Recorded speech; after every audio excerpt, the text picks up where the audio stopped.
আসসালামু আলাইকুম এভরিওয়ান, আশা করি সবাই ভালো আছেন। আমরা আলহামদুলিল্লাহ ভালো আছি। তো প্রথমে দেখতে পাচ্ছেন মরিচ আর তেজপাতা এরকম ভাজতেছিলাম। এর আগেই ভেজে নিয়েছি আচার বানানোর যে মশলাগুলো, এগুলোই আর কি ভাজতেছিলাম। আজকে আমের আচার বানাবো। তো আমার ভিডিওটা তো আসলে রেসিপি শেয়ার করার জন্য না, মানে ব্লগ ভিডিও আর কি, যে আমরা প্রতিদিন কি করি না করি এইটাই আমি শেয়ার করি সাধারণত। এজন্য ফুল আচারের রেসিপিটা দিলাম না। তো আপনারা ইচ্ছা করলে আমার এর আগে ভিডিও আছে, অথবা ইউটিউব থেকে যে কোনো আচারের রেসিপি দেখে আচার বানাইতে পারেন। তো আজকে এরকম দেশি আম নিয়েছিলাম 1 কেজির মতো।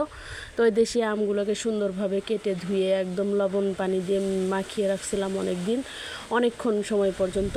তারপরে এই যে কড়াইয়ে সরিষার তেল দিয়ে এই আচারটা বানাচ্ছিলাম। এই আচারটা আসলে আমি কোথাও থেকে রেসিপি দেখি নাই। এটা হচ্ছে আমার দাদি খুব ভালো আচার বানাইতে পারতেন। আমার দাদি এখনও বেঁচে আছেন, সবাই দোয়া করবেন, কিন্তু কোনো রান্নাবান্না কিছু করতে পারেন না। আর আমার বড় ফুপিও খুব সুন্দর আচার বানাইতে পারেন। মানে এই আচারটা আমি প্রতি বছরই বানাই, একটা ঐতিহ্য মনে করে। তো আমার চাচারাও বলে যে আমি নাকি খুব ভালো আচার বানাইতে পারি আমার ফুপিদের মতো। তো এই জন্যই বানানো। আর উনি আমার বাসায়, আমি প্রত্যেকটা মানে সিজনই আচার বানাই, যে আমের দিনে আম, তারপর বড়ইয়ের দিনে বড়ই, জলপাইয়ের দিনে জলপাই, চালতার দিনে চালতা। মানে আমি ঘরে খাওয়ার জন্য এই ধরনের আচার বানাই। তো এবারও তার ব্যতিক্রম নাই। তো আচারটা এরকম বানিয়ে নিলাম। তো দেখতেই পাচ্ছেন মশলাগুলোকে আমি সুন্দরভাবে পাটায় বেটে নিয়েছি, কারণ পাটায় বেটে নিলে এটাই অনেক স্মুথ হয়। আমার যদিও ব্লেন্ডার আছে, কিন্তু আমি ব্লেন্ডারটা খুব কম ইউজ করি। বেশিরভাগ রান্নাবান্না তো আমি পাটাই ব্যবহার করি, বেশি হলে তখন ব্লেন্ডারটা ইউজ করি। তো আমার পাটায় বেটে বানাইতে খুব ভালো লাগে। তো বানানোর পরে তোর বাবাকে খাইতে দিব।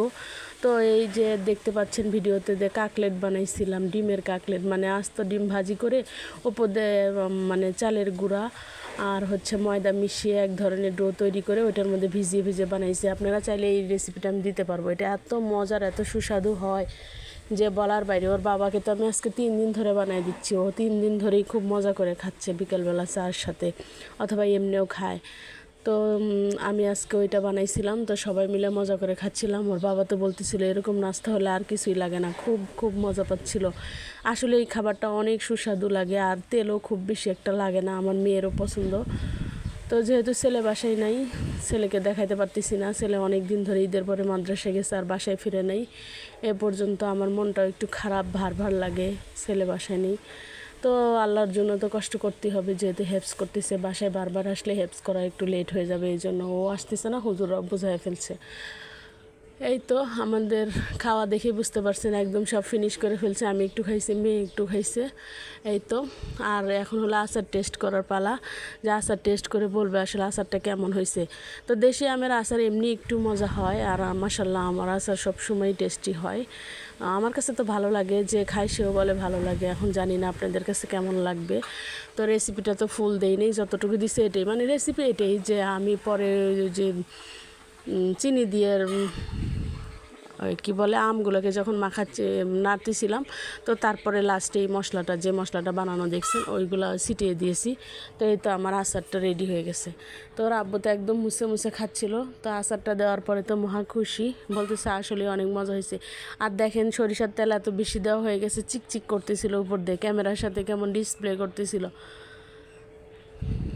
তা আচার খেয়েও বললো ভালো লাগতেছে। আসলে এই আচারটা এমনি এমনি খাওয়া যায়, আবার খিচুড়ির সাথে বেশি মজা লাগে। আরেকটা হচ্ছে যদি ডাল রান্না করা হয়, তো ডালের সাথে ভাতের সাথে এই আচারটা দারুণ লাগে। আপনারা খেয়ে দেখবেন, অনেক ভালো লাগে এভাবে যদি আমরা আচার খাই। আর ঘরে আমার সবসময় 1-2টা পদের আচার থাকেই। আচার না থাকলে ভালো লাগে না।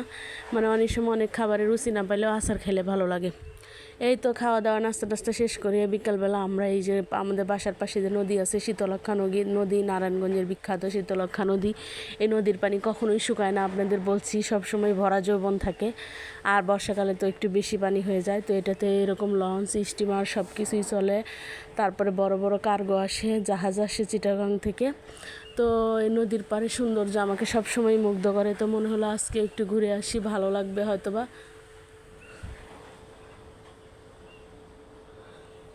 তারপরে এই যে ঘাটে দেখলাম লোকজন পার হচ্ছে। প্রতিদিনই আমরা এই ঘাট দিয়ে পার হয়ে শহরে যেতে হয়।